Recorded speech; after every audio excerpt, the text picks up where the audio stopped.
Hi, I'm Scott Engel, Managing Director of RotoExperts.com. I am the king. I am fantasy, and in this edition of the Roto Experts Advisor, we have two Major League Baseball players with us from the Miami Marlins who play fantasy football, co-owners Steve Cishek and Ryan Webb. Guys, welcome to the show. Now, you guys share a team. How has co-ownership worked out for you so far this season? It's been nice. A lot of times we have some disagreements here and there, but for the most part, we're on the same page, and it's been nice going over trades and stuff like that, being able to talk what we want to do and which players to start. It's a lot more fun when you have someone to talk with about it.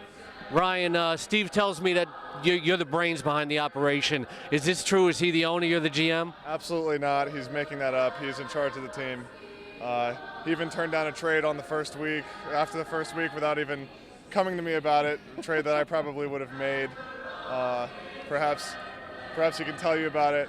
I said it was for two guys that I've heard of, for two guys I haven't heard of. That's why I would have made the trade. But his football knowledge isn't very deep, so I guess I'm a little bit more knowledgeable than him. So I try to make the executive decision. what was the trade? We're talking about other things right now. What was your question?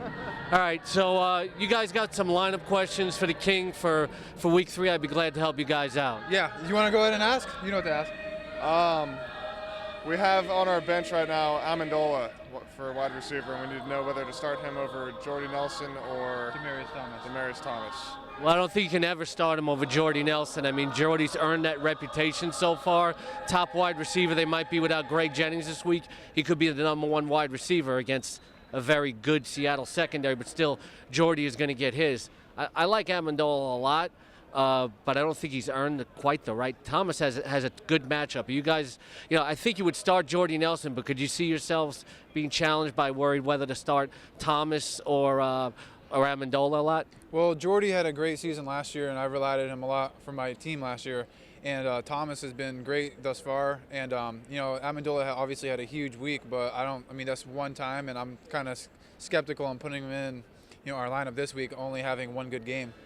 I think Steve is definitely on point there, Ryan. He had a great game, but now defenses are going to give him more respect. Have you guys considered maybe at all trading Danny Amendola while his value is high? We did have something we tried to get in place for Steve knows this one better than I do, but yeah, we got offered Peterson and Des Bryant for Amendola and DeMarco Murray. And I countered with, if they want DeMarco Murray, then instead of Peterson, I wanted LaShawn McCoy. And he didn't really like that very much, so that trade kind of fell through. But we're open to giving Amendola and DeMarco Murray, away for, acceptable running back, because we need some running backs. Or taking a step down running back from some other team and getting rid of Turner, because Michael Turner's kind of been a burden this year, first couple of games, but it's still early. You might want to talk to some guys in the clubhouse. You might be able to get a box of baseballs for Michael Turner. That's the way he's playing right now. Not playing very good, but DeMarco Murray has a ton of upside. He just hasn't scored any touchdowns. Did you guys draft Murray in the second round? And personally, I would say keep DeMarco Murray. You don't have to worry about his knee like Peterson. But, looks like you want to keep DeMarco Murray. I would agree with you. Yeah, he was my first. He actually technically my second pick. We had the 12th pick, so we got to flip around. And the first trade we had an argument over is we got offered Larry Fitzgerald and Frank Gore for Murray and who was it? Murray and I think it was Amendola.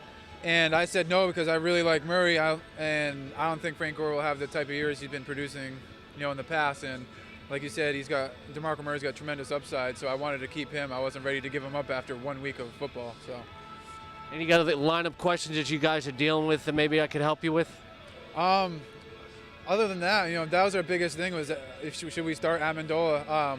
What possibly could we do with Turner? Is he gonna? We have Ingram on the bench right now. He's starting over Turner. Is that a good option?